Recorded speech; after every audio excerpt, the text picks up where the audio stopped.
Well, hello there, friends, and welcome to the virtual show, the only late night VR talk show. I'm your host, Wes. With me, as always, my good friend Ruuts. Ruuts, we call it the only late night VR talk show, but I guess tonight it's technically the tomorrow show, right? Yeah, well, we were a little. Well, if it comes after 10, for me, it's not. For you, depends on which time zone. I mean, you could argue even if we went at 9 p.m. in the UK, it's a different day, right? So, That's true, man. I guess it's the middle of the night show for our friends PD and Gamertag and Simplex and all of our guys across the pond. yeah, I kind of figure if it's not Colorado time, it doesn't matter. So, but you put That's your. the great. Go ahead. That's the great thing about having an international audience is because it doesn't matter when we decide to go on, dude. There's always somebody that's waiting to watch. Yeah, absolutely. I was just reading what Radio Run says. He says Rift S is just sitting in its case. He's just gonna say it right now. He never uses it anymore. You know, I thought the same thing, Wes. So I sold mine the other day, a couple days ago. I'm done, dude. So got a good deal for it, and I passed it on to somebody that really wanted to get a Rift S. So Good for them, mm, man. That now they can discover their gateway to Oculus Quest. yeah, yeah, absolutely. That's a Quest too. That's what I told the guy. He's actually a follower now, Wes. I met him and turned him on to the show. And he said he watches virtual reality Oasis all the time. He said he loves it. I said it's a good show. And then I turned him on to ours. So You need to start practicing your accent, man. Maybe you can fool some people into thinking yeah. that you're Mike. No, Mike is no one's Mike, man. There's only one Mike.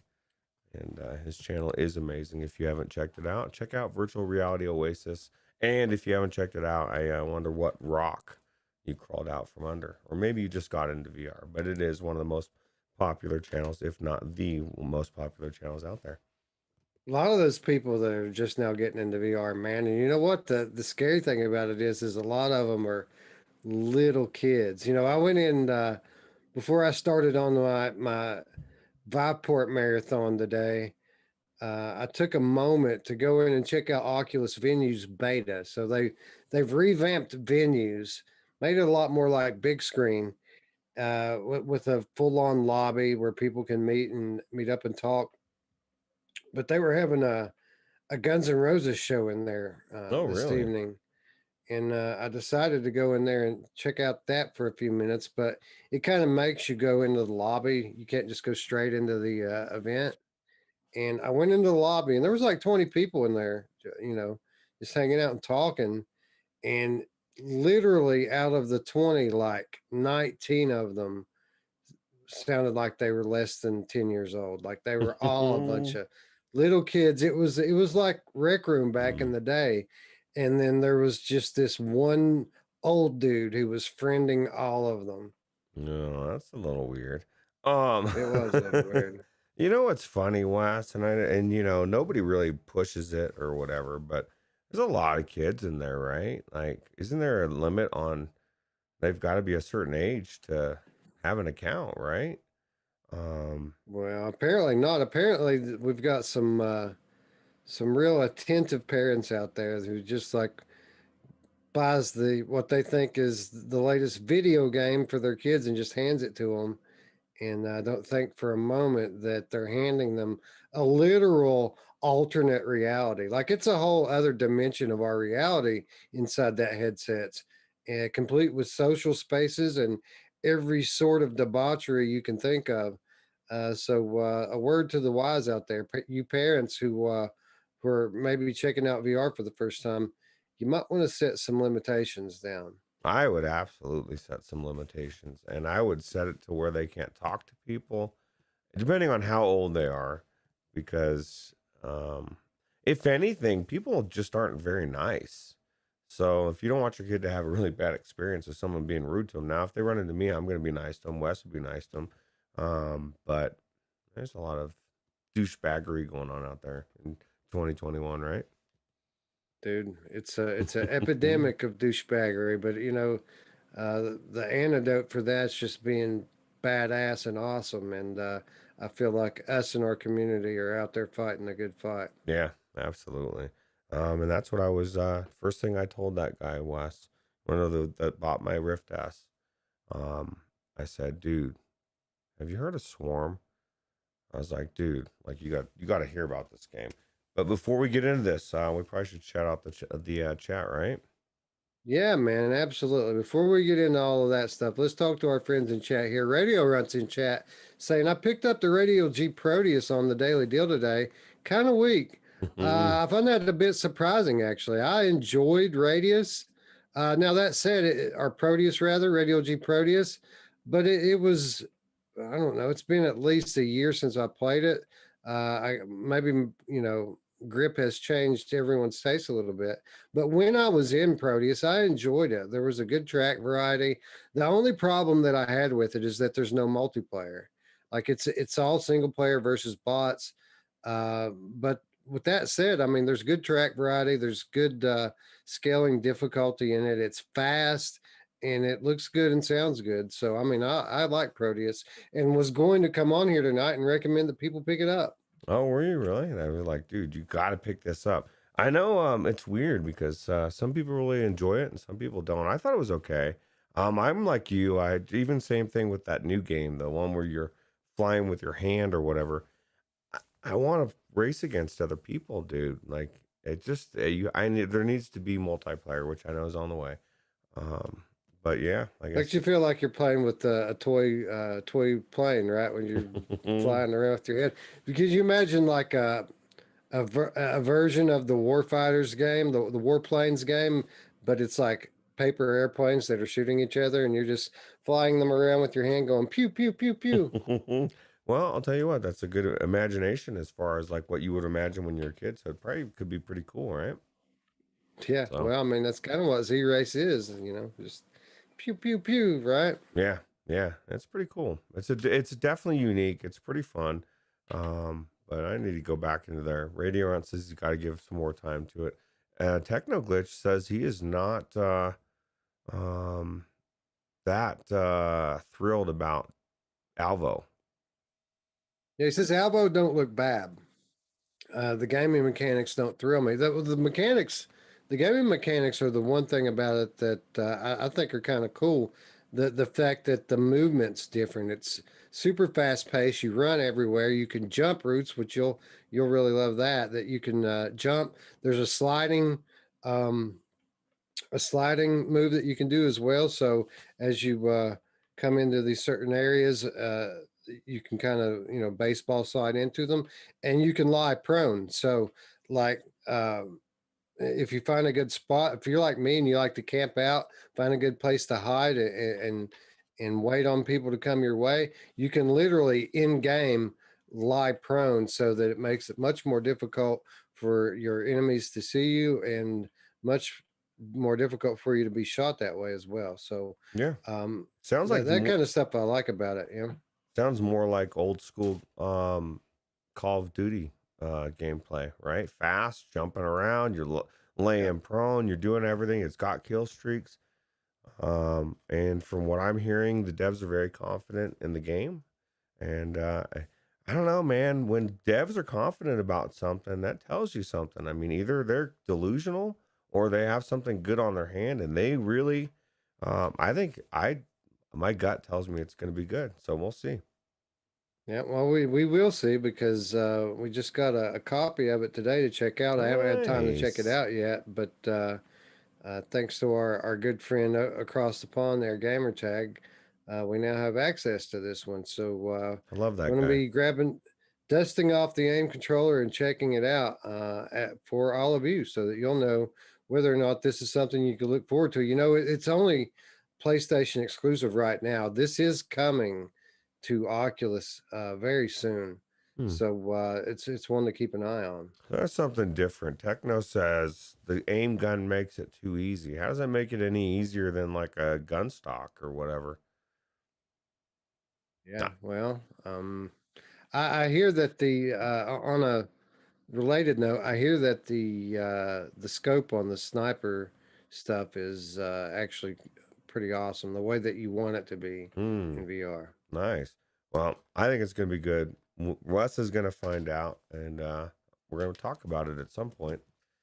So, Yep, you're going to find out sometime too. I'm going to go ahead and put it out there, Roots, that you're going to get your PlayStation 5 within a few months, oh wow, let's and do it. then yeah, and then you're going to pick up a cheap PlayStation VR headset Then I'll be set to to check it out. tide you over until the PSVR 2 gets here. Yeah, absolutely.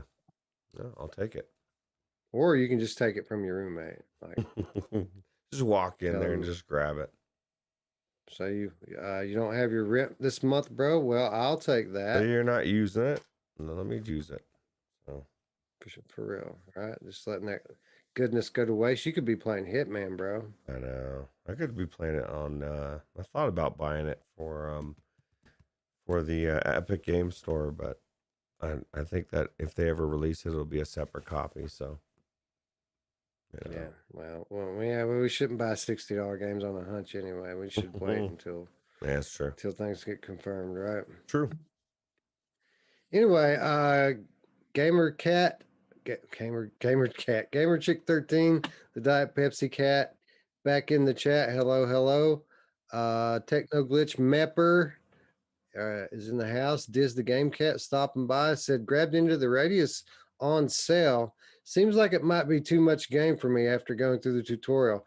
Yeah, man, it's a lot, right? But it's original. It's got original ideas and original mechanics. So I think it's a solid game. You've already picked it up. I mean, if you're thinking about refunding it, I mean that's one thing, but I mean it's also on Viveport Infinity, which is kind of the theme of today's show. That it's like an infinite sea of games on there, isn't it, Roots? Yeah, dude. I was looking at my thing today, and I was like, it said like I don't even know how many, like thousands of purchased games. Like, holy crap, dude! There's a lot of stuff in there, right?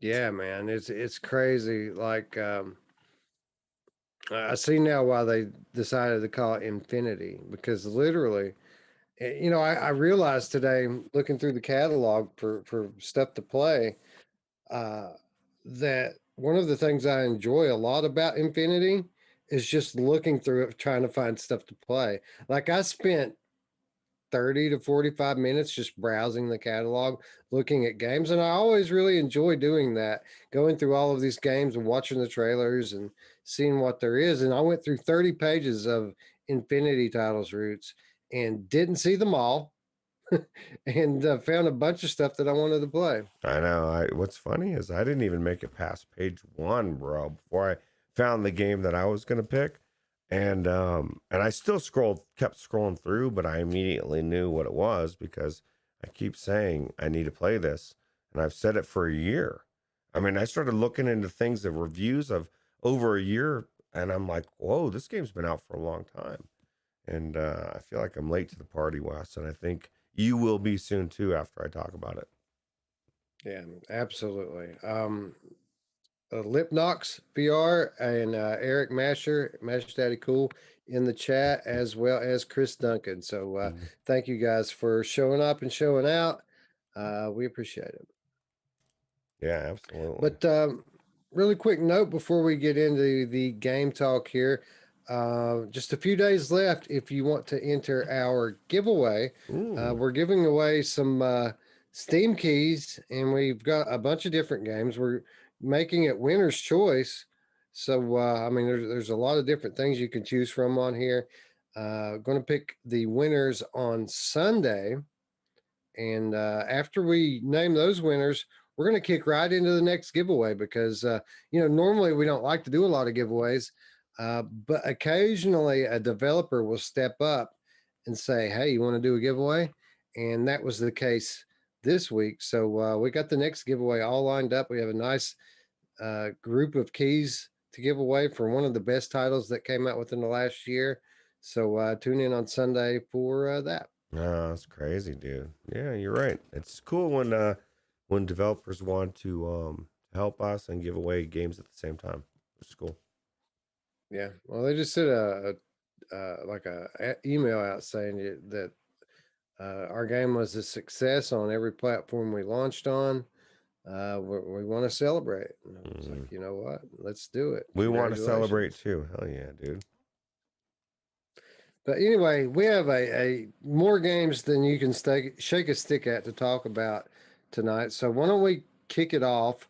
Why don't we get started talking about Swarm? You know, we started talking about it on Sunday, right after we said we weren't going to talk about it, but we couldn't help it because this game made such an impression on both Ruuts and I, even after playing it for a couple of weeks.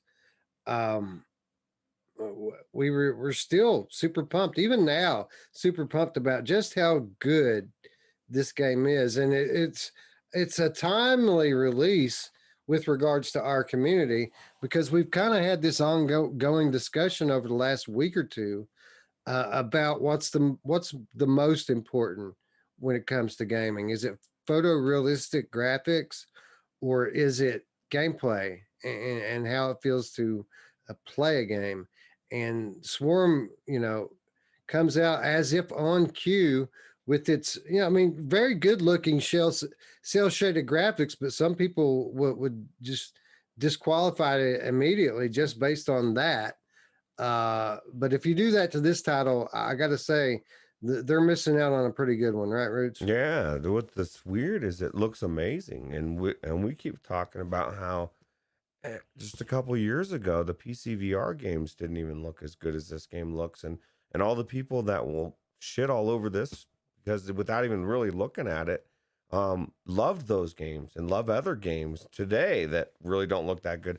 But it's all about the gameplay, man. I knew right off the bat this game was good, but I was thinking today, Wes, when I was playing, because I ended up playing like another hour and a half today, that I'm glad we didn't talk about it last week when it first came out or on Sunday or whatever, because um, I, there's so much I've learned since then about how awesome this game is. Now I want to rave about it. I want to say what Radio Runt said. Swarm, the best game, Quest game of 2021. You know, in my mind, it is definitely up there at the very top, and it's going to be a hard game to beat this month for one of the platforms. It's amazing. So Yeah, I got to agree with that. But let's dive a little deeper into this. You know, we've kind of said it already that we enjoy the cell shaded graphics, but the gameplay loop is amazing. So let's start with that. Let's start with the gameplay loop. Um, you know, fast paced to say the least, chaotic. We've already said as well. Um, but it's interesting, man. You know, since the onset of VR, we've had kind of a lineage of games that use the swinging mechanic. I wouldn't say that we've had a lot of them. It must not be the easiest thing to pull off because we have it, but there's been a clear lineage of them. And, you know, it seems like every time one comes out, we say it's the best with regards to the locomotion. And I don't feel like we're being dishonest and I don't feel like we're using recency bias here.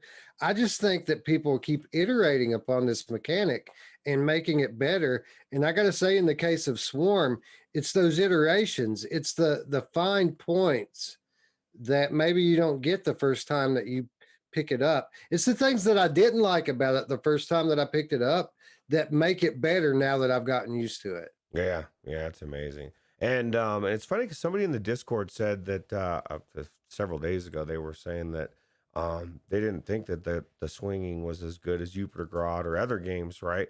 And I completely disagree. I think like you said, every time something like this comes out, they build onto it. And what this has for it is there's just the way you put your arms, Wes. Like when you're grabbing onto a swing, if you just put it straight back down, but like kind of push them back, your thing will shoot you up. Like there, you know, the way that you what there's so many different ways you can maneuver this thing, and then just using the actual force of physics, right? it just feels right. Everything about it is really cool. And then you can't take out the dash. The dash is huge. So there's all these different things that are going on in there, and then they're just constantly adding new enemy after new enemy after new enemy. And now I'm getting to a point, Wes, where there's some crazy stuff going on, and I don't know, it's getting crazy. Yeah, I kind of get where the person was coming from, who had just tried it for 30 minutes and didn't like it. I was kind of the same way my first time into it because it's different. And what you do, unwittingly when you go into a game like this is you'll go into Swarm, but your brain's playing Jupiter or Windlands or something, and you kind of have old habits that you have to break. But after you get a few hours into the game, you start to visualize accurately what you're doing when you swing. And the cool thing about it is after you actually realize and accurately visualize what you're doing, it's kind of realistic physics with how you're swinging. Once you realize that you have this super elastic uh, grappling device that you're using, and when you don't have tension in it, it's constantly reeling in.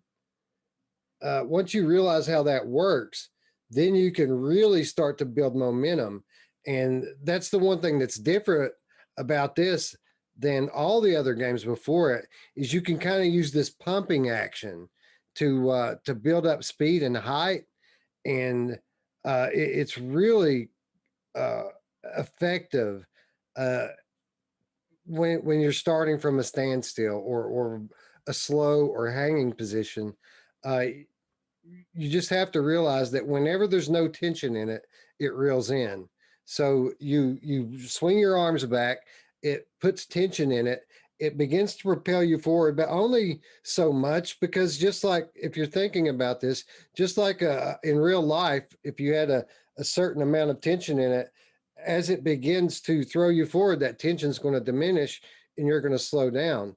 But as you gain experience, you realize that you can bring your arms back up, that reels in your slack, and then do it again in the same swing, right? Not multiple swings. In the same swing, pump your arms up to draw in slack and then put tension back in it again, and it accelerates you that much more. So it takes a minute to get the timing down, but basically in one long swing, you can pump your arms like 3 or 4 times to draw in your slack, and you can throw yourself almost to the freaking moon. Yeah, there's so many different things, dude. I've like grabbed it in a way, and I can't even remember exactly what I do, but it'll like be really close, and you're just kind of circling it real close, and then shoot back the other direction. It's just it's gameplay that I didn't know I was missing until I tried it. It just feels so good shooting myself in the air and then looking around trying to see what I needed to hit and hitting stuff before I come down. And the bosses in this thing are crazy, bro. That one with all the heads is insanely hard. I just They're passed all one. hard. Yeah, they're all hard, but it's the way it needs to be, right? You know who else likes it hard, Wes? My mom! Oh yeah. Overgy says, you know who else likes that pumping action? Yeah, she does. My She mom! likes both of those. But yeah, no, it's this thing is just this game is phenomenal. And you know what I did today, Wes? I had gotten to 4-1 and it was just insane, dude. Like all the different things. And I was like, I can't deal with anything new right now. So I went back. I went back to level 1 and I put it on extreme. And I played the extreme levels from 1 to the boss, and then I died on the boss on extreme like 4 or 5 times, and then I had to call it at that point. But it was really cool. Even level 1, man, there was just insane amounts of enemies, and just it was just crazy, but it was really cool. And this is shaping up to be one of my, if not my favorite game of the year. It's just that much different. It's like I said, Windlands 2 meets Space Invaders, and it's just I haven't even gotten through 2 levels yet. I'm still on level 4, and there's 4 and 5. you know? Yeah, man. Ray Delator says we've convinced him he's going to buy it now. We sold him on it. Also asked a few minutes ago, how's the motion sickness? It's literally non-existent. It's one of these cases like grip where you feel like you should be getting sick, but you just don't get sick. And I'm telling you, I've played this game standalone on Quest. I've played it in my G2 with Revive and the settings jacked up. I've played it on my Quest using the virtual desktop to stream the PC version of it. And I've played it with Link, and I've played it every way that you can play it. And I've never felt a bit of motion sickness in it. Yeah, it's funny. I played the last several times I've played it. I've played it PC with virtual desktop, and that's what I've been doing the last couple times. And it's amazing. And Techno had said something about playing it with a cord. This one doesn't look like you would want to play with a cord. I did find out, Wes, they do have an option that is smooth turn, but it's not smooth. It's continuous. So you can't go by smooth. You got to go continuous. But even then, Techno, man, I was trying not It's to too turn, slow. dude. Yeah, it's like I was, it just really gimped my game. But being able to just turn around and at the drop of a dime, especially when there's so much going on, dude. And it's not one of those games where you're running around your room. You're literally just turning 360. You're not even moving from the spot you're in. As long as you have a decent amount of space, you're fine. But it's really amazing. Yeah, you guys know me. I play almost everything seated, and this game was no exception at first. I played this game seated, uh, but I quickly realized that I was hindering myself badly by trying to turn with the sticks. Like, this game is so fast, you could turn the turn speed all the way up and put it on 90-degree snap turns. It's still too slow. You have to be able to react immediately with it, because the way that the levels are designed is so intelligent. The waves of enemies are, you can tell, are well thought out. The developers do a good job of distraction. They'll shake this hand over here before they smack you with this one, and that's kind of the way that these waves are designed. Uh, you'll have a guy hiding out in the corner somewhere firing heat-seeking missiles at you, and you know Mm. you need to take that guy out first, but you'll never quite get around to it because you'll have all these other little swarms of dudes buzzing around you that you constantly distract you from what your real goal should be. Uh, and again, they enter the fray so fast, and you've got so much that you're dealing with. If you try to introduce a turn mechanic into the controls, you're really hindering yourself and making it a little too complex. So this is one of those few games that I'll only play it standing from here on out. Yeah, and that's one of the things. It's just one you have to be standing. I don't know, man. The my favorite thing is just to get myself flying so far up in the air that I can just coming down shooting stuff. And I can't imagine what the last boss is going to be like if the first three were that bad. And then 4-1 was, I've been playing on normal. 4-1 is crazy. So, Yeah, dude, it's nuts, and it continually scales up. But before we get too sidetracked, I want to finish up on what we started on, the locomotion. Swinging is just a part of it. There's also there's also a mechanic called zip, and you have like a meter that charges as you grapple. So as you'll grapple, you'll see your zip meter go up from 1 to 2 to 3. And what zip does is kind of your lifeline, because if you fall, you're dead. Like, there's no two ways about it. If you touch the ground or the water, you instantly die and have to start over. So you can't let this happen. And the way they deal with this to make it so that you're not just constantly dying is they give you this zip, uh, this zip ability fairly early in the game, and it allows you to aim in a split second at any of the platforms, and immediately without having to grapple and grab onto something. It'll fire you towards it like fast. And what this does, it does multiple things. First of all, it allows you to keep from falling. That's the most important thing that it does. It also allows you to change directions quickly. A lot of the bigger enemies and bosses have these heat seeking missiles that follow you around. And until you shoot them, it's something that you just kind of have to deal with movement. Well, a good way to deal with it is when they get close, use your zip ability to change trajectory on a dime and they'll miss. And the third way you can use your zip, and probably the coolest way, is instead of aiming at a platform, you can aim at an enemy. And as long as that enemy doesn't have like weak points or a shield, you can ram into them like Starblood Arena style and blast them into the wall and blow them up. And that's what's really fun, especially if you can fill your zip meter up and go from enemy to enemy to enemy with your zip. Go bam, bam, bam. Dude, that's an amazing feeling.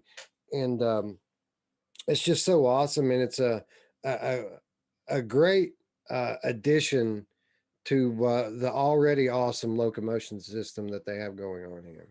It's funny too, because everybody's got their different style, right? I can already tell Wes he's got his conservative, his zip. He wants to, use it like he said. It's like you use it for an attack, but it's like your lifeline.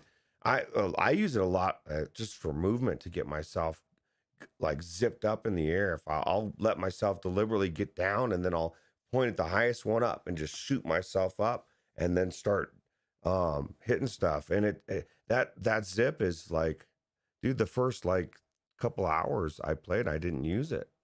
I got it and then forgot, and then I played it again, and I was like, oh my god, what was I doing? It's so intricate, and it's so important to the gameplay that just everything about this game it just keeps getting better for me, and it's definitely a recommend for sure. Yeah, I've been using the zip a lot pretty much from the beginning. The one thing that I am starting to just now implement into my game is the slow motion, the bullet Yeah. time, which can be really handy, especially when you've got these. There's these certain swarms that'll follow you and ram you. The kind of like the way that I described the Missiles. ramming the enemies with the zip. And a good thing to do, a good way to deal with them, pro tip, is you can use your zip to kind of fire yourself in front of them a little bit, give yourself a little bit of space, and then spin around real quick and use your bullet time. And you can just pick those guys off really quickly with your guns. No, it's also for someone like you, Wes. It's a really good thing to use for the leaderboards, because you get that bonus for hitting every one of the swarm for each swarm. Right. So it gives you a better chance of making sure you get them all before they disappear into the portal. So Yeah, yeah. So locomotion style, I mean, 10 out of 10. Just absolutely brilliantly thought out and implemented locomotion. Um, combat, there's a variety of special weapons in here, and I think if I have any fault, it's that I rely on my basic guns of probably a little bit too much. But this is just kind of my play style across all games. Is I'm really conservative with the special weapons, but I'm starting to learn that if you don't use them, you'll lose them. Like they don't stay up there forever. So if you see one of these things spawn, you should get it and absolutely take advantage of it, even if it is against the weakest enemies. Because again, you're not only trying to progress through the game, but you're also, trying to make your way up the leaderboards. And the special weapons are very effective at that. yeah, absolutely, because you can take out almost a whole group sometimes with one of those rockets. But there's different kinds, right? You got the rockets that you shoot and then you hit them again, they explode where they. Yeah, I find those are the hardest ones for me to really hit where I want to. Maybe I just got to get better at it. I think. Because it's timing based, right? That second trigger pull seems like an eternity when you're moving at 1,000 miles an hour. So yeah, I'm the same way. I'm kind of like, I'll fire that grenade out there and just kind of guess when I need to detonate it. because I'm already on to the third platform from when I fired it. You know what I mean? Plus, everything's so fast paced. It's like that for the other 90% of the time, you're fucking shooting every like that's one of the coolest things, Wes, is like there's no limit to how fast you can shoot these things. I found, like, especially when you get to a boss, I can hit them in a different way than I can normally hit buttons, and I'm just nuking this boss. And I'm just thinking, dude, I'm doing better than anybody else in the world. And and I'm sure I'm 100% wrong, but that's how it makes you feel, right? You feel like, dude, I'm nailing this, dude. And the music, what do you think about the music, man? Some of these songs, Awesome.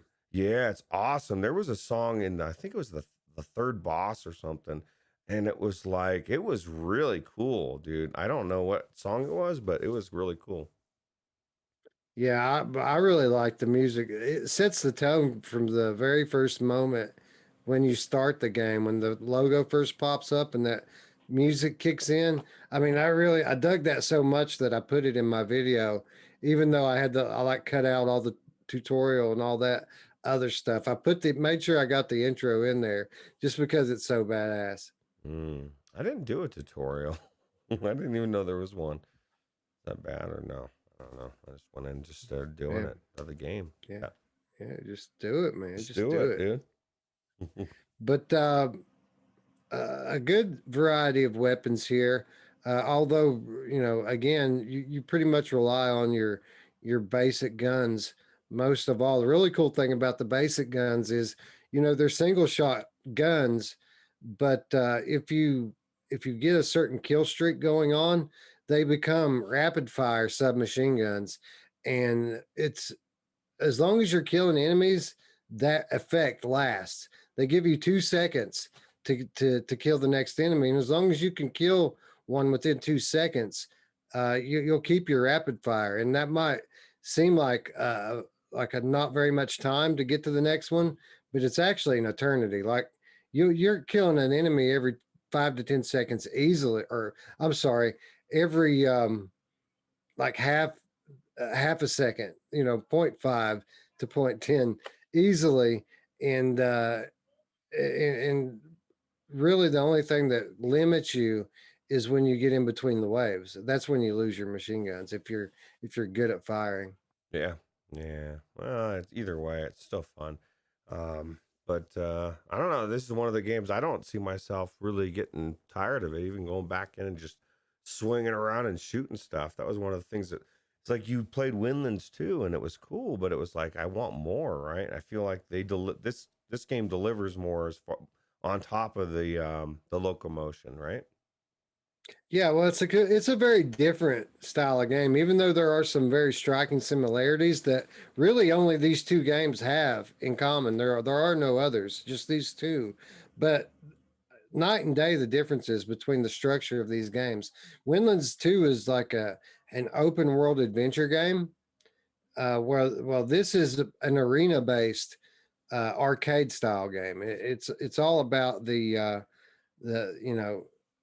well, I mean, it's about a few different things. We already mentioned that you progress through it. There is a level progression to it. Um, what is it? There's 5 levels or 4 levels in a boss fight to each zone, and there's 5 zones. So 20 levels and 5 bosses. Now, beyond that, as we mentioned, there is the leaderboards, which is kind of what, even though, most people like me really play for progression, the leaderboards really, it doesn't matter how far down you are, you always want to climb up and do better on it.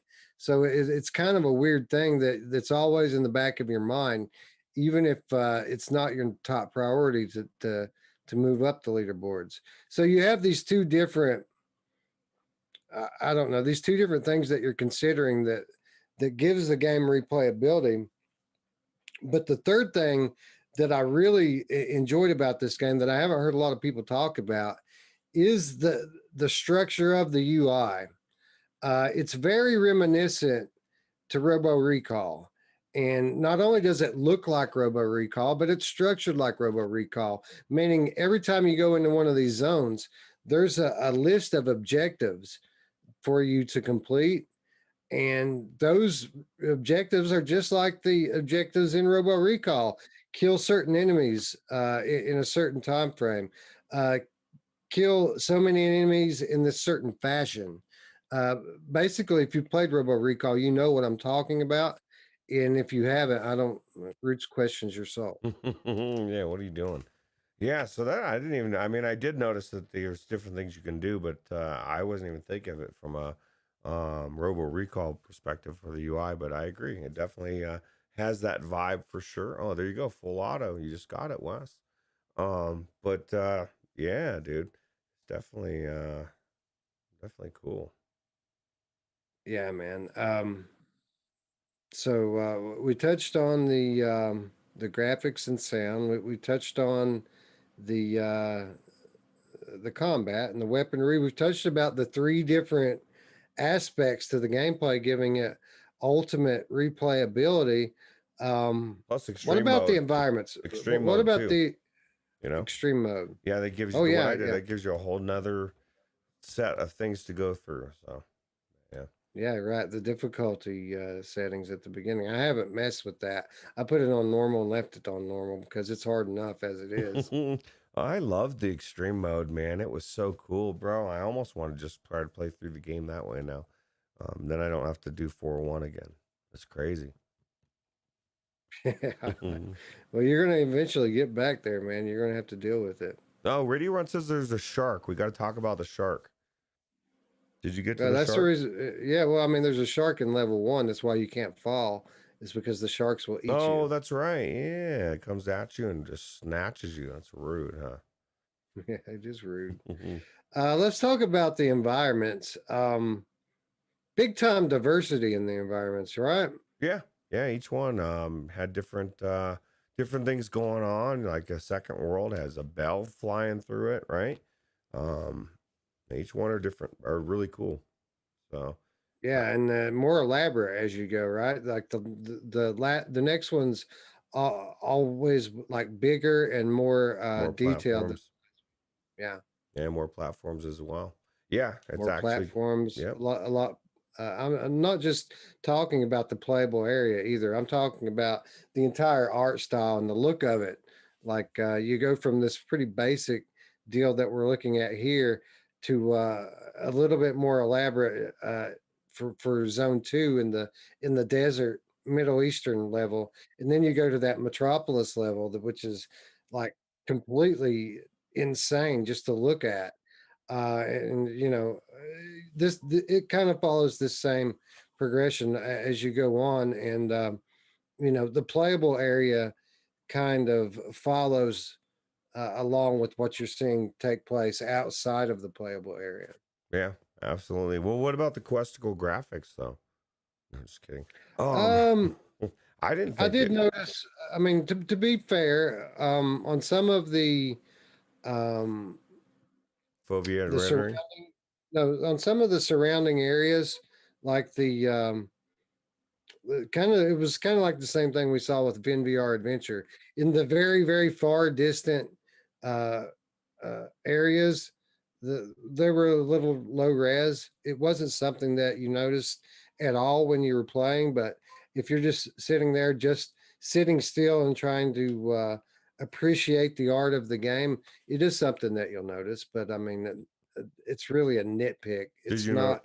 Was it different um on the Rift or the Rift I didn't version? think it really wasn't an issue to me, so I didn't think to check. I'm not sure if it gets better on PC or not. I did notice a little bit of improved clarity on PC, but I mean it was minimal. It's pretty much the same game across platforms. I was gonna say I did notice a little bit of foveated rendering in some places. I can't remember where it was, but for the most part, I didn't notice anything. So I never saw foveated rendering at all. hmm. Like I didn't notice it in the least bit. Maybe it's dynamic. I don't know. Yeah, I can't remember where I saw it, but I did see it at one point. So I will look for it now and probably see it the whole time now that you mention it. yeah. Well, I'll tell you what. It didn't bother me. I can't see it now, and yeah, this boss this is the first boss, right? Yep, the first boss, and he's no pushover. Even after you get experience, like it's not an easy thing to do to go in there and face this dude because he regenerates. His armor, his weak points regenerate. You have to destroy the weak points before you can attack him, and after you destroy them, they just regenerate. So you have to continually destroy the weak points over and over again. He's shooting a lot of missiles at you, and this is the guy I got stuck on extreme mode, because he shoots a shit ton of missiles at you once in extreme, and I get it close and then I die, and so No, we'll deal with extreme mode when we perfect the normal mode. I don't see myself putting this game down anytime soon. It's just so addictive, so fun. It's a game that you can play for 15 minutes, or it's a game that you can play for 3 hours. absolutely. And I've never put this game down because I was tired of playing it. It's never happened. It's always because I have to go do something else or because my battery died. Yeah. So is it a recommend for you? It's 100% a recommend. I think it's on Yeah. the short list for game of the year. I mean, it's that good. Yeah, it's $24.95. Definitely worth the price of admission for sure. And Blamcrotch says he loves the guy how our show deep dives on the new game, so we can all decide if you want to give it a try. And it's exactly why we started the podcast, because when we started, all the podcasts that were out there focused on hardware.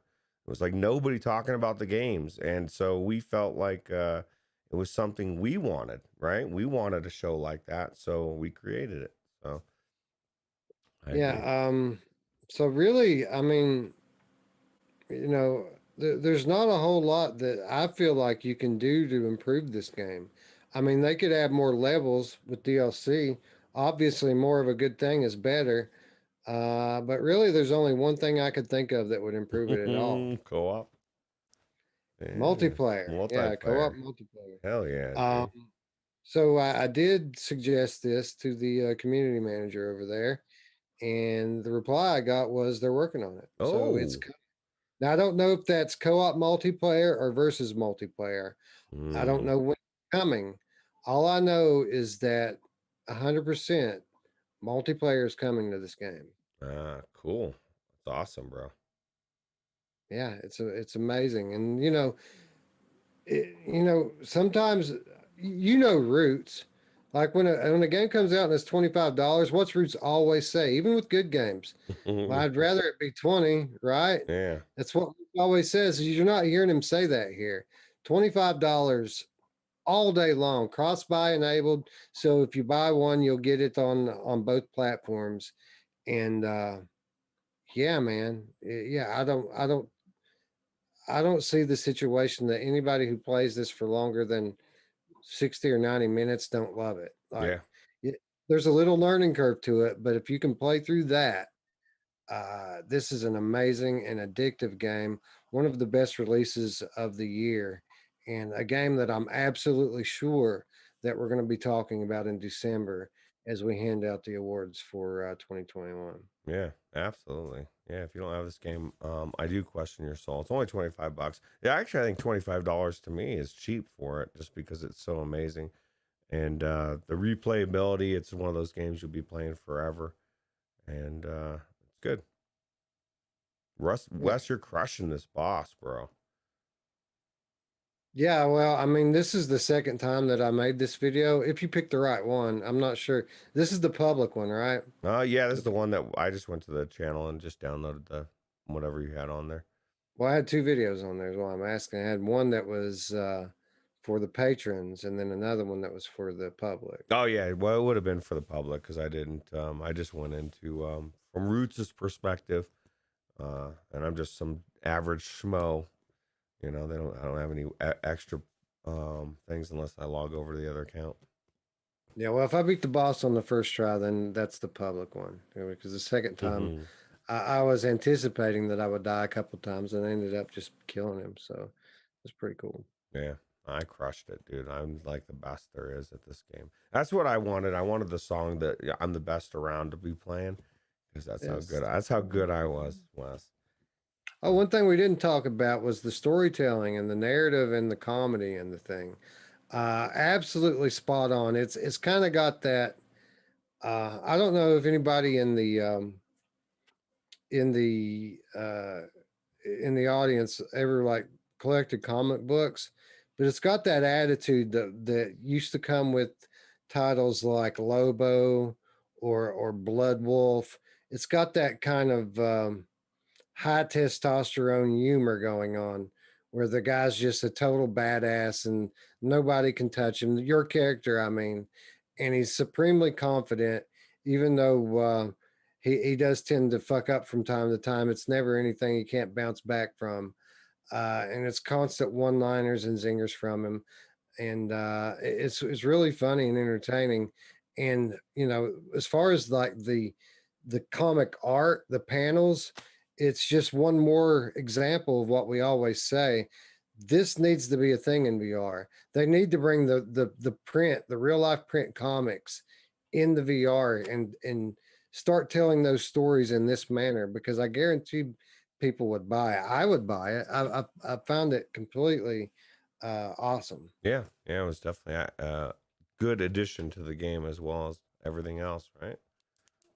Yeah, yeah. I mean, it's just they're knocking it out of the park in every department here, and it just goes to show um, that it was the right call. Right? They this game was supposed to come out late last year, and they delayed it because they said it wasn't good enough. Like they wanted it to be perfect, and I think that they achieved what they were setting out to do. Yeah, well, it makes you wonder what the hell are other devs doing, dude? Why are they rushing stuff, bro? Of course, I do know why.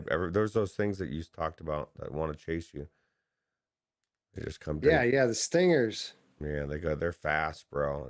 What's funny is you're zipping around and you turn around and there's like 8 of them chasing you. You're like, oh shit, dude, like what is happening? And then that bell's swinging around, you boing, it's chaos. It's like I said, controlled chaos. Amazing. It's funny too that big bell thing. It smashes you, but it saves your ass sometimes, right? Like that change in the direction is a very helpful thing sometimes. Yeah, it'll pop you somewhere else, and you're like, "Oh, that actually helped me out. Thank you." Although you get pretty good at controlling, there's actually a boss, Wes. I don't know if you've got to it. Maybe I think it was that one with the heads, where there's all these laser beams and stuff going on, and you have to control where you're swinging around this entire thing to stay in the middle of all these lasers during phases. It's a pain in the ass, bro. Like it's one of those things that you're like, when you finish it, you're like, dude, that was ridiculous, but it was good at the same time. Right, gratifying to get to the other side of it, right? Yeah, yeah, really, that's the best part, right? Yeah, yeah. Well, yeah, dude. Anyway, you know, 9 out of 10. Awesome game. Um, you know, I really don't. I can't offer up much more to on how to improve it other than co-op multiplayer. Um, Do you think I it's like worth? it so much. I'm sorry. I Go was gonna ahead. say, do you think it's worth somebody picking up if they say, "But Wes, I only have a Rift S, dude. Like I don't have a wireless headset." I don't know, man, because it depends. You know, you have these certain PC guys that'll tell you that, oh, I don't need the wireless. I've gotten good at stepping over the cable. If you're good at stepping over the cable and can turn without issue, then it's probably fine.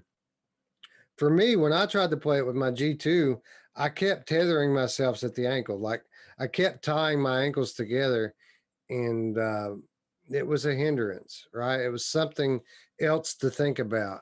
And I won't play it quartered anymore, period. Well, what about this? There's a mode you can do in the controls, not only for continuous smooth turn, but there's a thing you can flip on for 180, to where you just flip the joystick and it'll do you 180 the other direction. Yeah, no stick turning either. Like it's got to be, you got to be able to move around and shoot. Like it's too fast to keep up with, and there's too much other things going on for you to have to worry about turning with your thumbs. All right, well, you heard it here. If you have a cord, prove Wes wrong. Buy it and then comment it below how good it is. I did it. It was not bad. I would say you'd be missing out to not play it, but it is definitely 100% a game that becomes 100% better with no cords, and it shows you where we're headed for the future, right? For especially for fast games like this, you have to have no cord, no tether.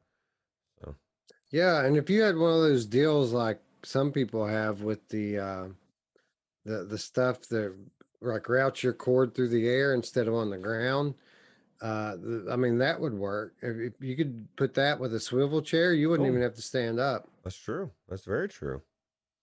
That's very Yeah. true. Yeah. Anyway, $25. I couldn't recommend it enough. I liked it so much I bought their T-shirt. But Roots, I still haven't got my T-shirt. Like, yeah, you wanted to have it for this talk, bro. What happened? yeah, I don't know, man. Like it's lost. And I ordered it from Teespring. Overseas, it came from. They shipped it via DHL. DHL says they handed it off to the post office. The post office says that they're waiting on it, and that's been 7 to 10 days like that. Yeah, somebody ganked it, dude. They saw inside and they said, "Fuck it, I'm stealing this Swarm shirt, bro." Yeah. So yeah, I contacted them, or I tried to contact them, and asked them to send me another shirt, and they said that we don't consider it late until it's a week after the expected delivery date. Oh God. And we don't take action until it's 3 weeks Oh wow. after the expected delivery date. So literally 420 will be the first day that I can even talk to them about doing something about this. And I ordered it weeks before the game launched. Yeah. So Welcome to 2021 and welcome to not doing business with Teespring. I can't stand bad customer service. You can tell me I can't even put in a thing for 3 weeks. No, it's not late until it's unless it's next year, bro. yeah. 3 weeks from now, what if I really needed it now, dude? 3 weeks is pretty late, dude. I don't know. That's bullshit. Our friend Voidcat joining the chat says WTF is up. Swarm is up, bro. Swarm, dude. If you don't have Swarm, go buy it now. It's amazing. Yep, hands down, one of the best games of 2021. Absolutely. Yep. You heard it here first. Probably not, but Probably not. if you didn't, you heard it here too. Yep. Scion VR says he's just popping in to see what the next game is, Roots. If he doesn't know, then he hasn't been paying attention, does he? Yeah, well, that's true, I guess, man. So what about Swarm, bro? You don't want to hear about Swarm, Scion? Yeah, Swarm's better than the next game we're going to talk about. Yeah, although the next game is pretty good, bro. It's very good. So, how long has it been now, Roots, that they've been asking us to play Warplanes? What's the full title? Warplanes World War One Fighters? Is that what it's called? I believe so. Yeah. Actually, Traveling Man 3775 has been really, really wanting us to check this out. It's a game that was on my radar for a while, just because I know PD said it was really good. Gamertag said it was really good. And Shiny Robot. Yeah, Shiny Robot as well. And he's the one that gave us the key, right? Yeah. That's the copy you got was from Shiny Robot. I happen to play this on Viveport Infinity, which is the theme for the rest of the show. Games that we talk about from this point forward are all games that we found using the best deal in VR, period. The Viveport Infinity catalog, which is, is it 800 or 900 games that it's about to cross on the Infinity? I think it's getting close to get to 900. I think it's 882 or something. I don't know. Yeah, there's a lot of games, and there's a lot of great games, this one included. So that's the copy I played, was the Infinity copy. Okay. Well, the first time I went in, Wes, I went and played it. I don't know how you played it, but I wanted to play it from like a realistic standpoint, realism, right? And so you actually can grab the stick and you got your throttle, right? And so you're able to do it, but I found it was a little weird. Sometimes when you're looking around and you're like moving, but the things I don't know. It was weird. Well, I gotta say this. I came into this game with low expectations. Like, I never wanted to play this game. I played it because it was a request. And then after Traveling Man requested it, I watched Gamertag play it and he really enjoyed it. Like he thought it was very good. And I heard some other people say the same thing. So that brought my expectations of it up just a little bit. Um, Still, I didn't quite think it was going to be my jam.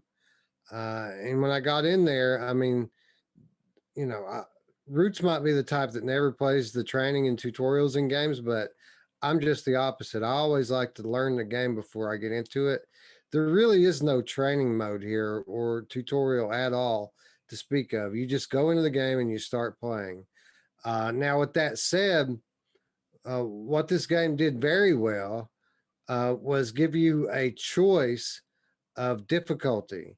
And basically, I think there's 6 different difficulty tiers, and what they actually change in the game is the amount of realism in the controls. So you'll start at the bottom, the easiest one. Everything's almost automatic for you, and the more that you increase the difficulty level, the more of a simulation it gets until the last highest difficulty, which is a straight simulation. Um, so I stayed up toward the easier point of the spectrum. I played one game with it on the easiest level, but it auto targets the shooting on that level. So Ooh. basically, after I played through that, I went up to the second level, which is arcade, and that's where I left it so that I could do my own aiming and stuff. Um, but all in all, I was impressed with this game, Roots. It's good looking game graphically. You definitely feel like you're high up, like you're in the air and like you're flying. And it was fun. It wasn't a hard game to learn how to play, and it was easy to pick up, easy to play, and I enjoyed my time in it. Yeah. Well, see, and I just went straight to realism just because I wanted to fly with like an actual, like I was in the plane, right? Because you got your throttle and your thing. And as I was playing, and I did pretty good, because I guess the biggest thing that you can't do in those earlier levels is you can't like roll your plane, you can't do loops and stuff. Like you can do it all on the realism one, right? And so when I started playing, I said, "Oh, dude, this would be so cool if I could play it with HOTAS, right?" And so I started to look up and into it, Yes. and I started looking at the comment section for Steam, and it was funny because it was like when it first came out, people were like right off the bat, definite buy if I have a HOTAS, definite buy if I have a HOTAS. I won't buy this if I don't have a HOTAS.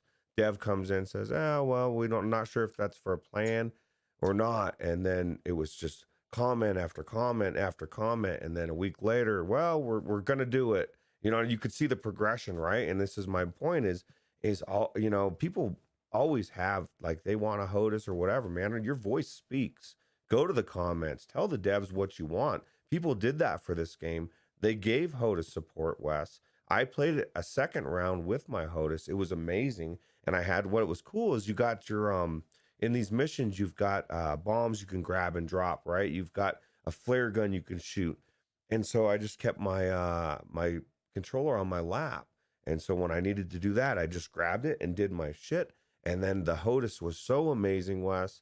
Uh, I can't say that it's just one of those things that I know we go back and forth on which the wheel, the vest. There's becoming to be enough games out there that it makes all the difference in the world. This being one of them, and I need to go into 1976 and try that one as well. I would say this is a very cheap way to get into something that I think you should have, dude, for sure. Uh, Really quickly, Space Dennison asked, so does Infinity go on sale every Black Friday? Which VR Spry Guy says, I don't think it did last Black Friday, but that's actually not correct. It did go on sale last Black Friday, and it was a pretty big discount from the original price that you pay right now. But most people overlooked it because the last two Black Fridays before that, they pretty much gave it away. Like it was next to nothing to get a year of it the last couple of years. And this year they made you pay like $60 or something for a year of it, There's still a which good is a, deal, you know. yeah, it's a great deal when you consider all the games in this library, and they're adding great titles every week almost. The full price is worth it. I mean, you can get, if you get the annual plan, it's like $9 a month or something like that. Yeah, and I mean, isn't it Which ten is bucks a month anyway if you just do it's it month to 12. month? Okay. It's 12 month a month or 9 if you commit to a year. Okay, so yeah, so just if you're not sure, if you're on the fence, just try it for a month, 12 bucks. And I guarantee my thing is, dude, Wes, like I said, when I went down the list, I didn't have a hard time finding a game at all. I found one in about 2 seconds. And if it wasn't that one, I could have found another 10 in about 2 seconds because there's that many good games. Yeah. And these are games that I don't even have. Like I've got a shit ton of games, and these are games I want to play that I don't have. Infinity is definitely hands down the best deal in VR, software wise, hands down at the moment. Yeah, the one that I ended up playing and picking was on the first page as well. I just went through 30 more because there's so many great games. I wanted to look at them. And I ended up picking two more to install. And I actually played one more. So I actually played two more titles when we were only chose to pick one more past Warplanes.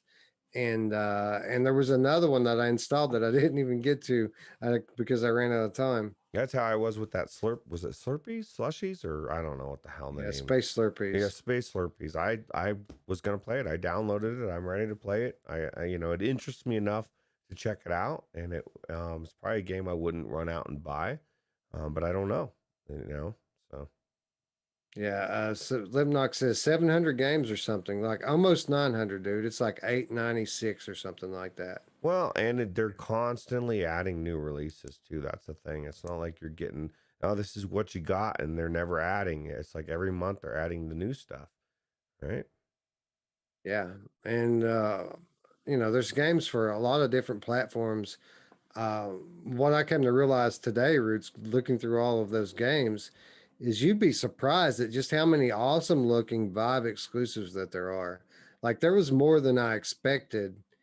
Every time I would pick on like a really good looking horror game, it seemed like almost every time that I pick one, it would always be by Focus exclusive.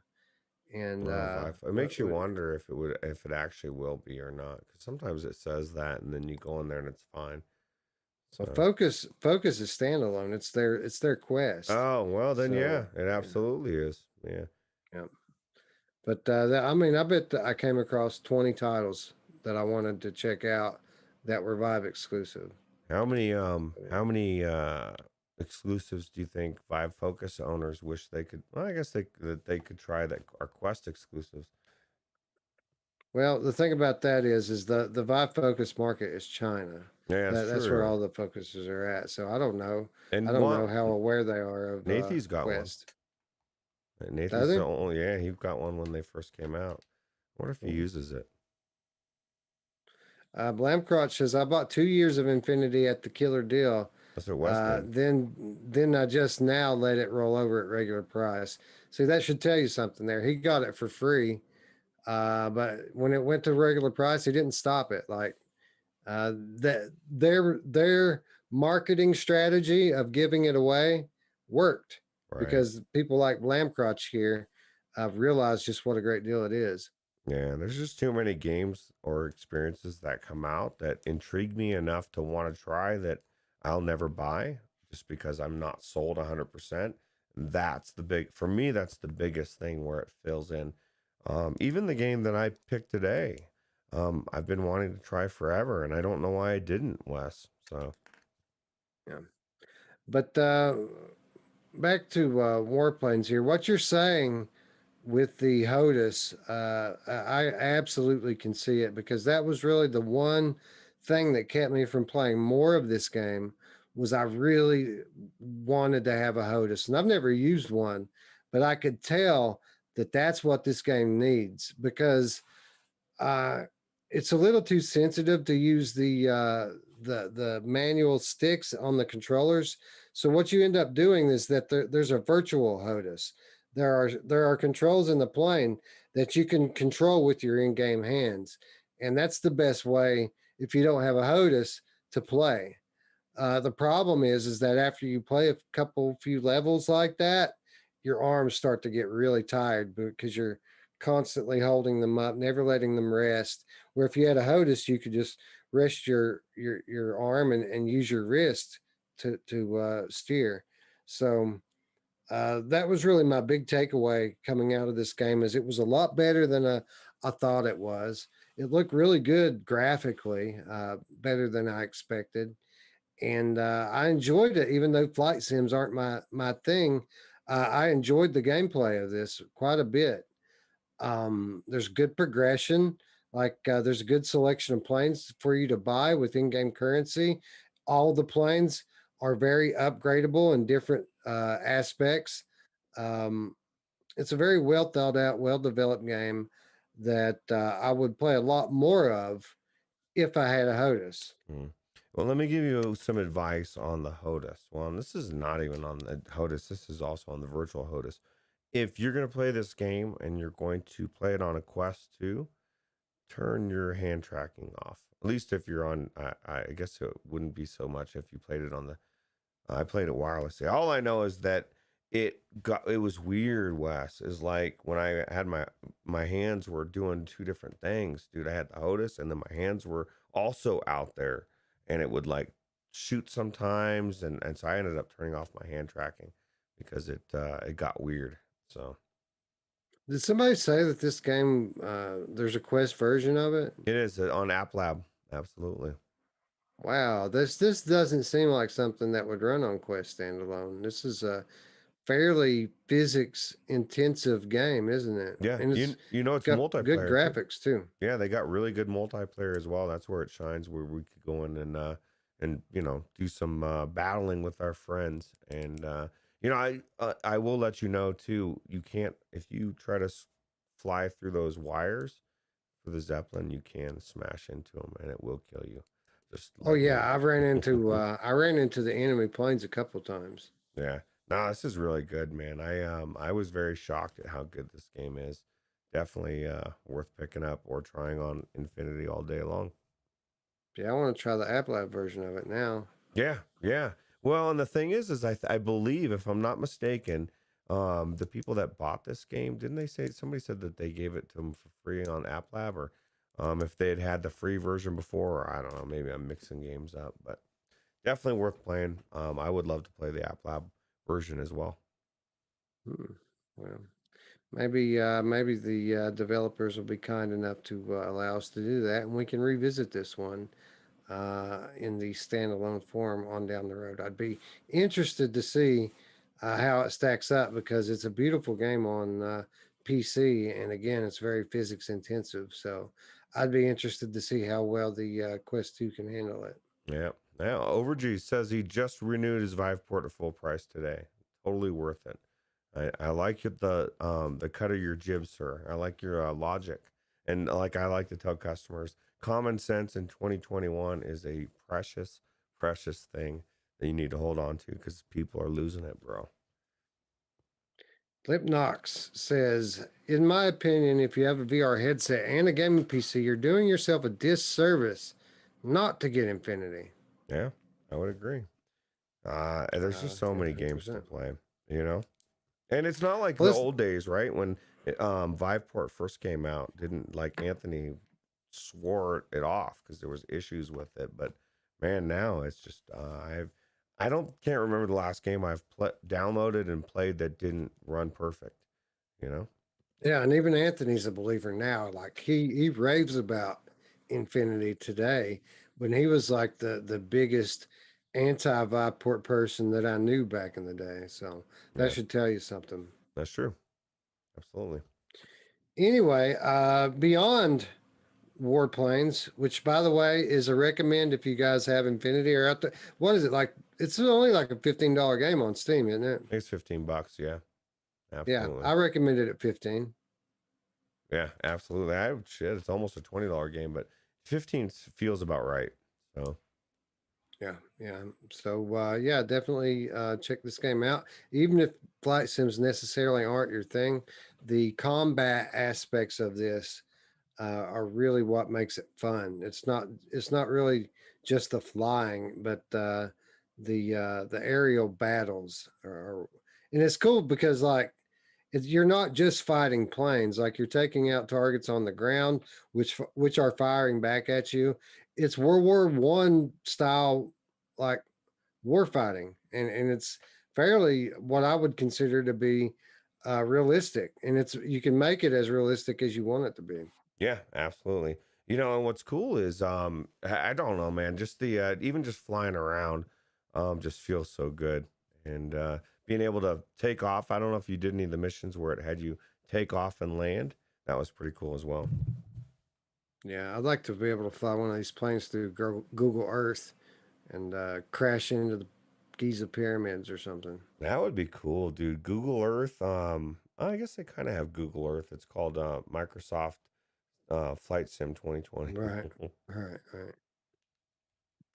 Anyway, I on the icon joining us says, "I'm sorry I'm late, dude. We're all late. That's the purpose of the show, is that we could all be late." Yeah, you're right on time, bro. You made it, dude. That's all that matters.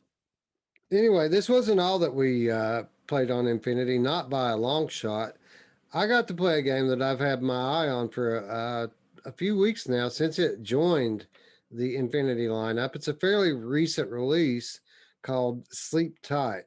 As many of you know, I'm kind of a horror game buff, and I overlooked this game, even though it caught my eye early on. I overlooked it a few times because you could tell it was kind of a indie deal. It isn't a mainstream game. It isn't something that has a big budget or a big team behind it. But when I was looking through games recently, I decided to go ahead and take a minute and look at the trailer. And I was very impressed with the trailer, just how uh, gruesome looking these enemies were in this game. So I decided to give it a look. And to my surprise, Roots, this is another arcade style game. This isn't like your common escape the room survival horror game that are all over Viveport Infinity. This one's a bit different. You could almost call it a wave shooter, but it's not because you don't have a gun. Mm. Your main weapon in this game is a flashlight, and basically, it plays kind of like Five Nights at Freddy's, where you're just trying to survive the night without getting killed, and you have your flashlight and a few other items that help you do that. Oh wow, it does kind of looks like a Five Nights at Freddy's type of thing a little bit, but man, dude, these creepy things. So the flashlight is like melting stuff, dude. You have stuff coming, you gotta aim it at it. And can you imagine if you were like a 8-year-old kid or something, and this was really happening to you? Yeah, dude, it Horrible, would be bro. terrible. Yeah, you could put this game on a kid and probably scar them for life because it's really well done. Um, the graphics and art and sound rather are really good in this game, which it would need to be. The enemies look terrifying. The directional audio is on point, which is key in this game because really that's what you're using. The room is dark. The enemies are entering from different points, and the way that you know where they're coming from is by sound. You hear them, and then you look over there and find them. If they touch you, uh, it takes away one of your health. You have 3 hits, and then you're dead. Oh, So you can't get hit very often, and you can't see. So the game gives you various means to detect the enemies, and in between nights, you earn upgrade points, and you can upgrade your items with new abilities, or you can augment them to increase the existing abilities. did you make it to 6 a.m.? Yeah, I did. I didn't play through the whole campaign, but I think I played through 4 nights of it. I didn't always. I did die a few times, and that's the worst because the monster actually gets you. And Mm. these are gruesome looking things, dude, and they sound like they're from the depths of hell. So yeah, it made me jump a few times. I enjoyed it. Yeah, I think it'd be a lot more crazy if they were like really gonna get you and you had to keep them. That would definitely make you, I mean, Anthony always wants to put himself inside of a, you know, deep water, go deep diving in a tank or something. So why not have real demonic things attacking you? And Well, that's the cool thing about this game is that Anthony always says stuff like that. Paradise Decay, he'll go play Blair Woods or Blair Witch in the Woods, or he'll go down in the cellar and play Cosmo Dread. Well, the cool thing about this game is it takes place 100% of it in a bed, so you can mm, just go get in your bed and play the game. yeah, dude, I still like your idea of putting your kid in there and watching them filming it and then putting it online, and then people would freak out on you, and your kid would be scarred for life. For life, bro. Hmm. But no, it's a simple game. It's a simple concept. It's well done. There isn't a whole lot to say about it. It plays like a wave shooter. It's dark. It's creepy. The enemy models are very disturbing to look at and to hear. It's got good graphics and sound. The game progresses nicely as you go on. Not only does every night bring new abilities to your items that you're using, but every night also brings a new enemy. Ooh. And the enemies have different attributes with how they attack you. And as the game goes on, the enemies create new entry points in the room. So at the beginning, it's fairly easy because there's only like 5 ways that the enemies can come in. So you can just kind of monitor those 5 with your flashlight. But as the thing goes on, they start to put holes in the floor, in the roof, in the walls, and they can crawl on the walls and on the ceiling, most of them. And again, you're pitch black in there, so they can quietly come up behind you. Um, so yeah, it's a simple concept, executed very well, and I recommend it. Oh, it looks good. I just want to question why I don't. One night, Wes, one night of this happening to me, and I'm never coming back to this bedroom again. But they're submitting themselves overnight. But I guess it's a kid, right? You got a kid's toy. This kid has no choice. You No, live. you're an adult in the game, and you're Oh, in some kind of a nightmare realm. This teddy bear is your help. oh, Like okay. the teddy bear is talking to you, and he's like, "Why are you here? You shouldn't be here. There are monsters here. They're going to kill you." Hmm. And then as the game goes on, he starts talking about how this place is something that he dreamt up from his nightmares or something like that. And I don't know what exactly how the story is going to come together. Again, I haven't finished it, and they're just giving you tidbits in between the nights. But yeah, you're definitely an adult in the game. Oh, this guy just picked torment. Yeah, it looks like it's pretty cool. It progresses. What, you have 8 nights there, and you get like I saw that guy had teddy bear level number 2, where he glows whenever the enemy gets close. So that's a good way, as like a good way to know they're coming, right? So Yeah. You have 4 items that you can upgrade in between levels, and it's cool because you use your upgrade points, but it's not permanent. Like mm, if you don't like what you did the last round, if it's not working for you, you can pull those upgrades back and use those points on a different thing, so that it's constantly customizable to the task at hand. nice. Sounds pretty cool. Sounds like definitely worth playing, right? Yeah, I enjoy my time in it. I'm going to play it more. And again, it's on Viveport Infinity, so it's not like I have to go buy it or anything. If I did have to buy it, though, I'd say it's a solid $10 game. I don't know what it actually cost, but it plays like a $10 game. And I think it might actually be longer than the 8 nights because I only made it through like 20% of the thing. It said the progression was like 20%. and I beat like 4 of the levels. Oh So wow. Okay. so I think there's more to it than 8. Yeah, absolutely. Chris Duncan says he wants to think about buying Day of Heroes D-Day. Anyone tried it like a Minecraft Medal of Honor? I have tried it. I tried it on the PlayStation VR back in the day, and I think I tried it on PC, and it is pretty cool. I thought the gameplay was good. I mean, the graphics are basic, but the gameplay was legit. I don't know how Has it busy the servers are. has So it been out that long, Roots? I thought this was a new release. it is on the Quest, but it's been out on PC VR or PlayStation VR. I know I played it on PlayStation VR. If I'm not mistaken, this is how bad. I mean, I played it. I remember going in. You're thinking of Honor and Duty, bro. Oh, is this a different one, huh? Then Yeah, this is a different then game. I have no idea if that one is good or not. I do think that this title is an Infinity title, though, if I'm not mistaken. Really? Wow. Yeah. Well, Yeah, we're gonna find out in real time. I'll verify that for you. Yeah. But yeah, so now I want to know, Chris, is it worth picking up, Wes?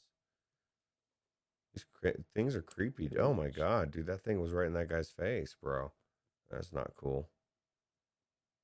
Yeah, man. I enjoyed it. I was, I don't just pick games at random. I looked at it, I thought that I would enjoy it. And thankfully, the game was really cool and it's different. I do enjoy the horror games, and even these dime a dozen horror escape rooms that you see come out every other week. I enjoy those. But the cool thing about Sleep Tight is that it's different, right? I play a lot of games like that, and that's one of the things I really enjoyed most about it. Yeah, that's cool. Looks cool. I guess there's a Days of Heroes demo of it is D-Day, free on App Lab. What Lipnock says. Yeah, I and was it thinking is a of Viveport Infinity title. yeah, I was thinking of Honor and Duty or whatever you were talking about, because it was also like a Minecrafty type of. So it's more multiplayer though. Yeah, yeah. This game looks like the art style looks specifically like another game that I can't place. It reminds me of something though. Anyway, yeah, absolutely on Viveport Infinity. So if you have that, you can check it out on Yeah, you there. don't have to pay $15 if you got Infinity. Hell, if you have $15, you don't have Infinity, and you're thinking about getting it. I mean, how many games are you gonna have to buy before it's worth it, right? You might as well just Yeah, get yeah. it. If you're gonna drop $15 on that, drop 12 on Infinity and get another 870 some games to go with that one. You know what I mean? Yeah, absolutely. Anyway, I recommend here, especially if you have Viveport Infinity. Roots, what did you pick for your game? All right. Well, this game I've constantly seen on I mean, we keep talking about it, every sale.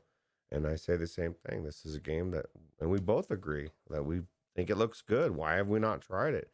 So I decided I want to try it. And it is the Room VR Dark Matter. And I was blown away, Wes. My daughter, she does escape room games. She works at a place, and I've gone and done it in real life. And this was like the closest I've ever felt to an actual escape the room, but it was 100 times better than any escape room thing that I've ever experienced. And it was not just the atmosphere and the way that everything.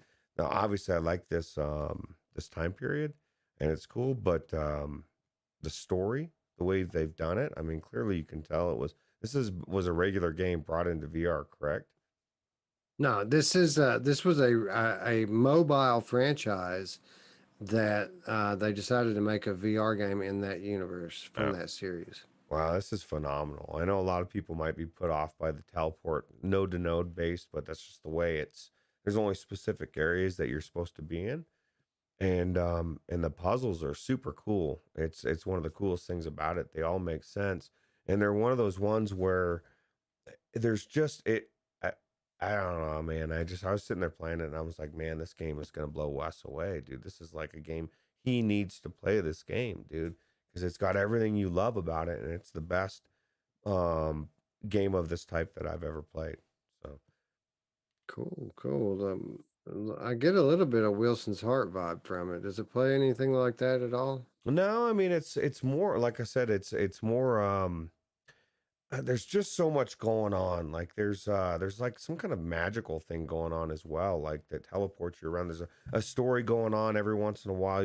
You'll do something to see these apparitions doing stuff. You're actually the place I'm at, there's this mummy area. It's like you're in a archaeology tomb or whatever, and you're looking around, and it's one of those things where you've got four places in that particular room you can go to, but you're constantly moving around and trying to figure out what's happening and what you need to do to I mean, I guess to escape the room, right? Trying to solve puzzles, but um it was just done, it's just done so well. And what really got me to want to play it for after, I'd already was inclined to want to play it to begin with, but when I looked up the reviews on Viveport, there was 150 reviews, and it was like 4.9 stars, and everybody was raving about it, and that told me that this is good, Yeah, it's the same thing everywhere too. It's one of the highest rated games on Oculus Quest, if not the highest rated game on Oculus Quest. People on PlayStation VR rave about it. I've never played it, but I could tell it's very polished. This is a very polished, well thought out game, which is great. You love to see that from a first time VR developer. It's a very successful game, which means we'll probably get more of them. And I can't tell for sure, but it looks like it could be a bit spooky, right? Like I wouldn't call it a horror game, but it is a dark matter, right? Yeah, there's definitely it's darkness. I mean, like over here, you're going to this. This was kind of cool. You got these evidence things, right? And you got this very specific way that they file things away, and so you're trying to figure out how to get that safe open. But like, there's use different things you can pull up right there. It says attempted murder, P something. I found this lady is poison, bro. Like I was going in there. I'm sure I found stuff, and maybe I will use it. Maybe I don't. I guess I don't because I moved to a different area. But that's what's cool is there's all sorts of different things going on. There's different ways you could figure out this puzzle because I figured it out just by a lot of trial and error. And then once I had figured it out, I saw something and I was like, oh, dude, that would have told me how this is all going, But it's just very well thought out, very well polished, and it's a game. It was so good, Wes. It made me consider buying it on the Quest Store. So because I would want my Nice. daughter to play it probably. So Awesome, dude. I guess people probably didn't consider it, so I'm gonna go ahead and call it now that the safe is the murder weapon. Like during this time period, I know you guys have watched the cartoons that were all done back in this time period. It was a frequent thing to see safes get dropped on people's head, which is ironic because the safe turns out to not be very safe at all. It'll kill you. It's unsafe. But so it's the unsafe, right? So I'm calling it now. The murder weapon is going to be the safe itself. Oh hell yeah. Lipnock says PSVR with all pro. He believes gave it a 9 out of 10, which definitely that's what I would give it. I mean, it's just amazing so far. What I've played through it, which is about an hour and a half. It was so good, Wes, that I went back to work and I was thinking about the game, coming back and playing it later because I enjoyed it that much. That's what you want, right? That's how you can tell. That's how you separate the good ones from the great ones. Like the good ones you can pick up and put down. The great ones, you play it till you have to go somewhere, and then the whole time you're gone, you're thinking about getting home and playing it. And that's how I've been about Crashland. That's how I've been about Swarm. A lot of arcade games have been grabbing me like that lately. So it'll be nice to have a game like this that you can actually sink your teeth into. That that hooks you like that as well. I think you're gonna love it. It's just the storytelling. It's all by reading text, but a lot of it's like pages and stuff. But even the pages are super cool. Like when you pick them up, they're like move like a real piece of paper, and it's just not, you know what I mean? It's not just like this big piece of a screen that looks like, you know what I mean? Right. They took a lot of detail to it. So Well, cool. Well, I mean, it was already on my to-do list, this one, so it just got moved up a few notches. yeah, definitely worth checking out. It's definitely a game I'm going to be playing more of. So, Viveport Infinity, right? This is a $30 title, and it's probably. Would you say it's worth $30 to oh pick it up? yeah, dude, I would say. I mean, I think I would. That's starting to get expensive. But it's definitely worth $30 all day. I don't. It's that level of polish, right? You haven't played through it, but it's polished and the puzzles are well done enough that it's certainly on its way to becoming a $30 game, right? Yeah, yeah. Well, and the puzzles, it's just fun to try and try to figure out, right? As you're doing different stuff. Like a lot of puzzle games to me aren't well thought out. They're annoying more than they are fun. It's like, ugh, another puzzle, dude. You know, I enjoy it. I've been enjoying each one of them. So Yeah, Scion VR in chat says a rare game for the Quest that actually has meat to it. Says the guy who's never played a game on Quest ever. The Mist has a lot of meat to it as well, right? Yeah, Mist and The Walking Dead Saints and Sinners and Red Matter or Journey of the Gods and Shadow Point and well, I mean I could just keep going, but we don't have all night here. All right. Well, But so what's your last game that you did play then? yeah, well, this is kind of the bonus game, right? Because after it was all said and done and the show prep was over, there was another game that I just happened to catch, like on page 30 of my search, that I said, you know what? I bet I could check that out quickly, and that looks cool. And it was, um, I forget the full title of it now. Rich is roller what? Roller Force. And one of the first titles that really hooked me in VR was Until Dawn Rush of Blood. I love the combination of roller coasters and shooting, and I always wondered why there weren't more of these games that took advantage of that. Generally when something works in VR, there's 10, 15, 20 other development studios lining up to rip it off and do their version of it. But, Rush of Blood, one of the best games in VR, and literally nobody follows it up with a coaster shooter. We did have Coaster Combat, but really those are the only two that I can think of that did it well. There are a few other applications that were primarily roller coasters that eventually added in the guns. But there weren't any other full titles that were based on this mechanic. And then I found this Ruuts. This game came out in 2016, and like Rush of Blood, and I was impressed with it, dude. There's like 8 levels, I think, that span 2 worlds. The tracks are intricate. The shooting is fun. Everything is super sharp and good looking. And this game kind of throws you back to those early days in VR where everything's, super crisp and looks good. It's very immersive, but it still on top of that has this feel to it like an old arcade game. It feels like you're in one of those old cabinets, just by the way the game plays, by the way some of the sound effects are. Um, I found it had a lot of retro charm to it, even though it wasn't from visuals like normally is the case when we say that. Normally it's because there's pixel art. Well, that's not the case here. This is a very sharp, very good looking game that feels like an old arcade game. And it's a good third title to add to this collection of the roller coaster shooter. I enjoyed it. How long I mean, did you go through every level, I guess? Were you able to play through every level or no? No, I played through 3 or 4 out of the 8. I didn't again, I played this right before the show. Yeah, I thought about doing that with the slushy, but it just didn't happen. I Tarkov'd it up instead. Just like I couldn't help it. But yeah, this definitely looks pretty cool. I know I love roller coasters. I love shooting in VR, and I wish more developers. I mean, there's so much potential for an amazing game, right? Like a Rush of Blood 2 or something. And I guess this is it. This is the PC version right now. It's 5 years old. Looks pretty good. Yeah, that was the one thing that was really impressive is that it does hold up from a production standpoint, even though it is so old. Now, I wouldn't say that it's on the level of a Rush of Blood, and it's very different from Coaster Combat, almost to the point where I feel weird comparing them. Mm, This game is very much its own game, even though it is in that same genre.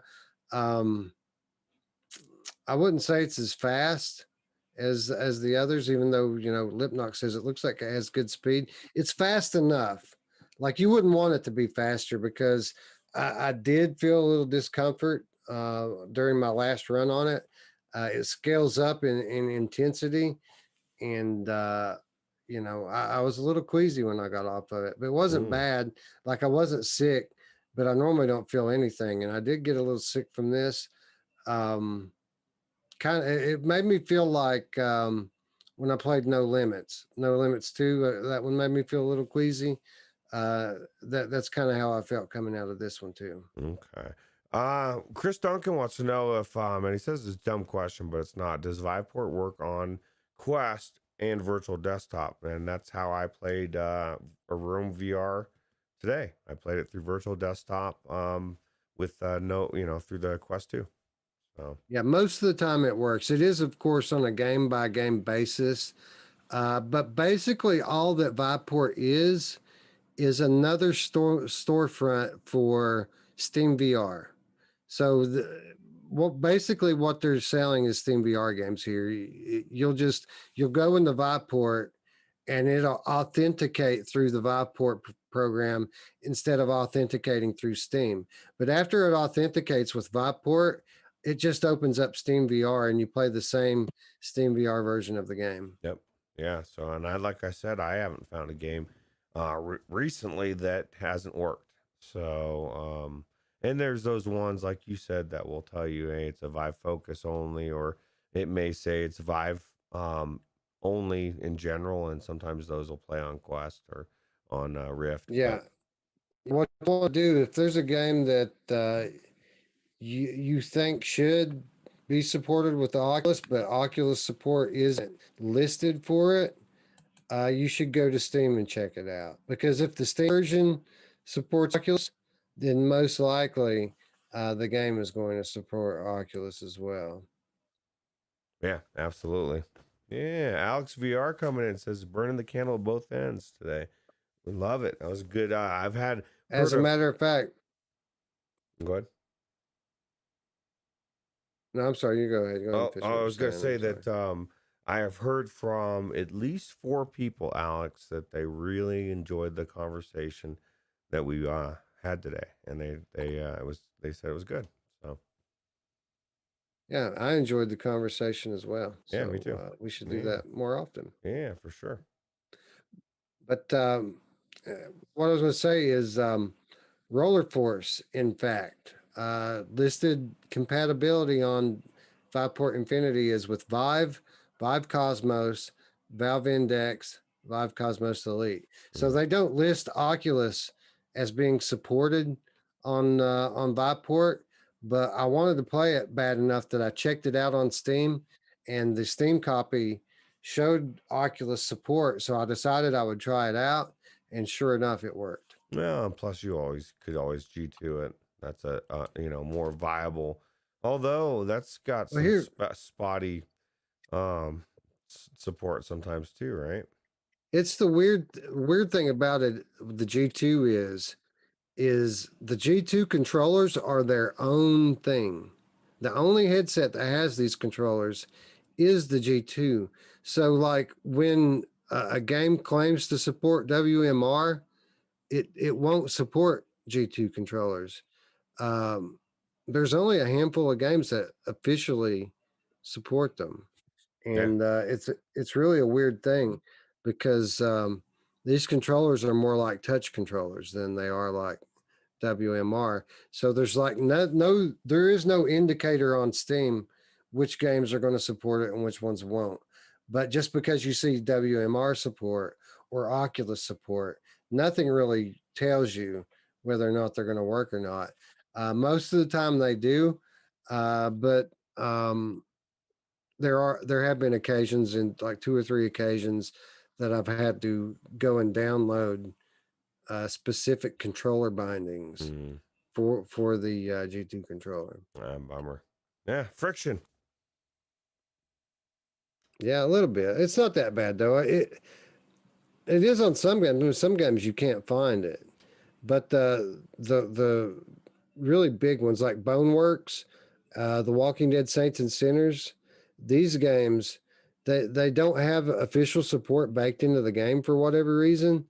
But if you go into the controller binding, the developers have uploaded controller bindings into the community. So it's literally a one-click download, and now your controllers work. I don't know why they can't just bake that into the game, but So weird. yeah, I don't know. Yeah. But uh, the bigger games, the ones that really you would get pissed off at if you couldn't play, the developers generally will upload controller bindings into the community, so you don't have to manually set anything. You just click on it, and then it works. It's kind of weird. I would think that would be like high on a priority list for a developer. Make sure that your game can be played on every headset. That's what I would think, but I don't know what it entails. So, You know what I would think? I would think that every developer would want their game to work with the B haptics vest, because I'm going to buy one, I think, and I want to play Saints and Sinners in it. Hint, hint, nudge, nudge, Tiffany. I need my Saints and Sinners support. yeah, well, see, that's one of the things that Alex was saying earlier on the thing. It's all about the developers, right? On Gamertag's discussion, they have to put it in there. So we need it, Tiffany. We want it, and yeah, I need to get one as well. It's just gonna be a bit, bro. Like maybe midsummer or something when I actually start making money again. You know what they say, Roots? Midsummer sets us free. Yeah, that's true. I don't know who says that, but what I'm saying is Roller Force, The Room, Sleep Tight, Warplane, 4 out of 882 things, or however many Viveport Infinity titles they have. Like I said, I legitimately saw so many titles of games that I've wanted to try. And especially for somebody new into VR, like that would be like a kid in a candy store, right? Because they've got really big games on there. And I guarantee, like, even there was one in there I was hoping you were going to try, Wes. I was crossing fingers.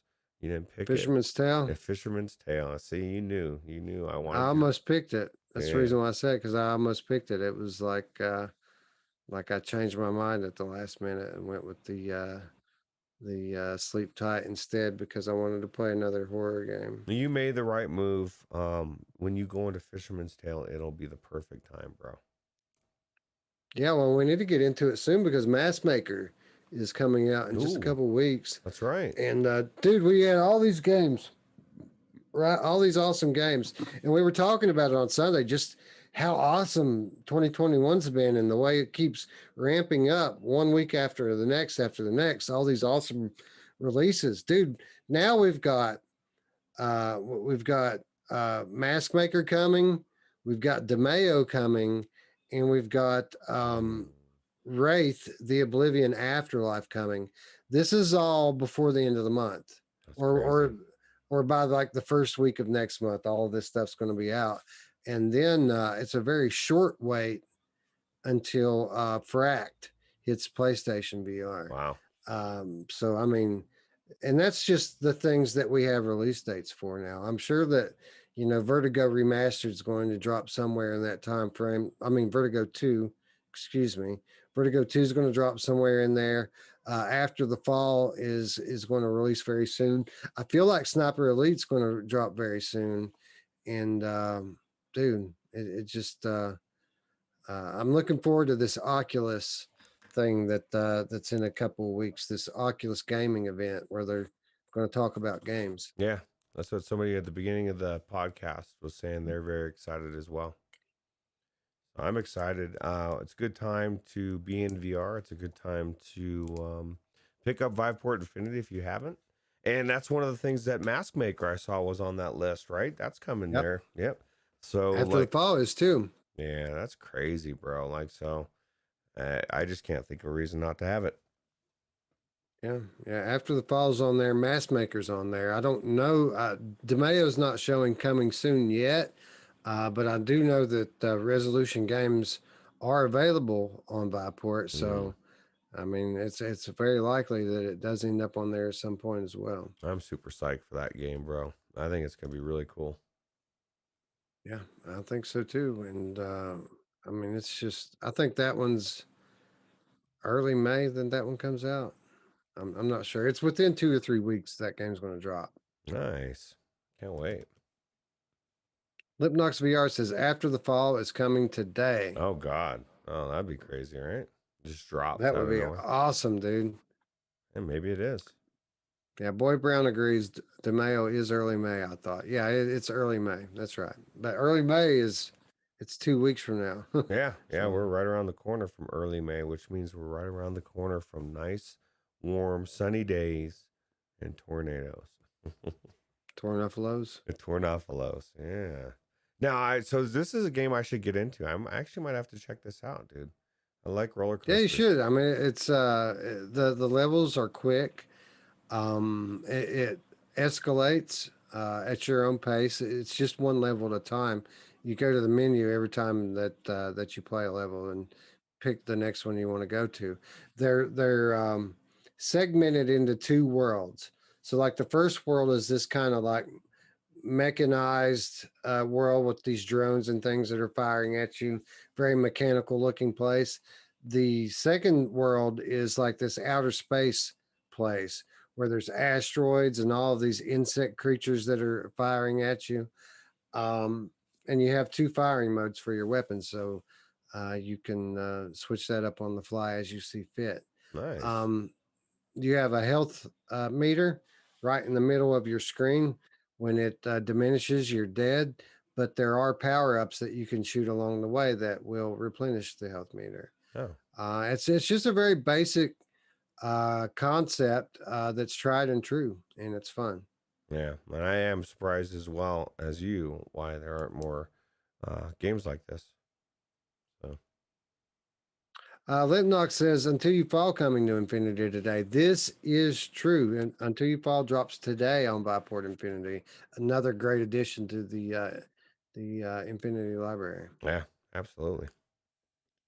Yeah, and we I talked about it on Sunday as well.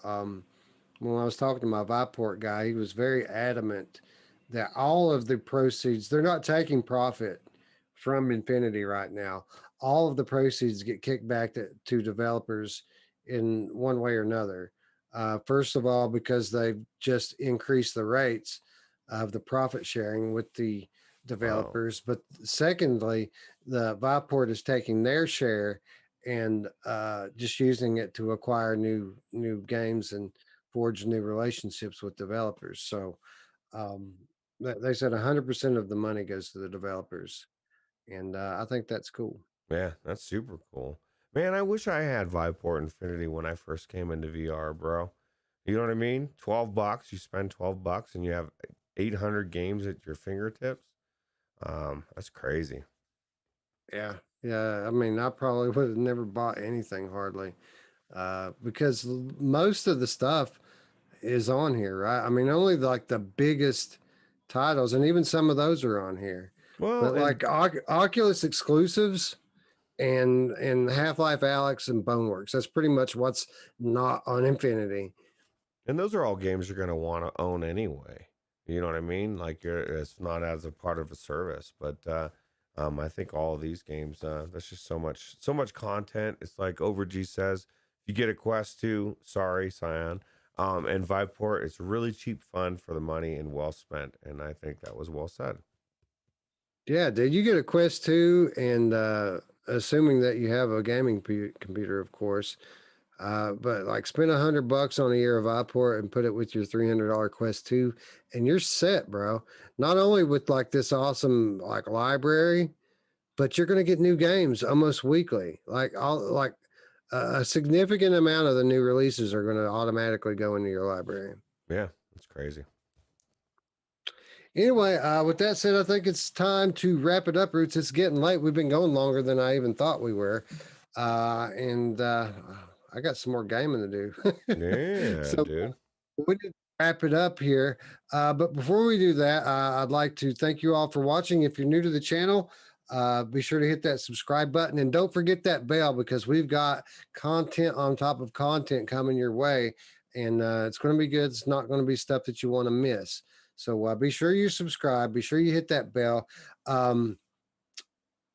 Last call on the Virtual Strangers episode 100 giveaway. If you're interested in winning some awesome games, go back to our episode 100. Leave a comment saying that you would like to enter the contest. We're going to draw on Sunday, and you'll get your pick. We're going to pick 1, 2, 3, 4, 5, 6 winners. We're going to go in that order. They're going to get their pick from our extensive key vault, which is more extensive now even than when we started this giveaway. So be sure, those of you who want free stuff, go and leave that comment on episode 100 and leave a comment on today's just to help us fight the algorithm. You know, the algorithm tries to hold us down, tries to promote those fakers out there like Nathy and you know, all those fake guys. We're the real shit here. Yeah. We're the hardcore VR guys. We keep it real. We keep it 100, and we only can do that with your help. So help us fight the algorithm. Help us keep it real, and help us represent your interests on your favorite platform, YouTube. Yeah, absolutely. And Mepper says a raccoon just knocked over a ladder on his porch. Oh my God, dude, that's a big wake up call. Trash boat knocking over ladders on the porch. Yeah, dude, who doesn't love that, right? Lipnock says, "Don't forget the likes." Yeah, dude. I mean, totally. I mean that helps with the algorithm as well. And besides that, it just looks cool when you come into the page and you see like 60 people liked your video. It just it helps you get your day off to a good start, don't it, Roots? It does. It does. It makes you feel loved and wanted. Absolutely.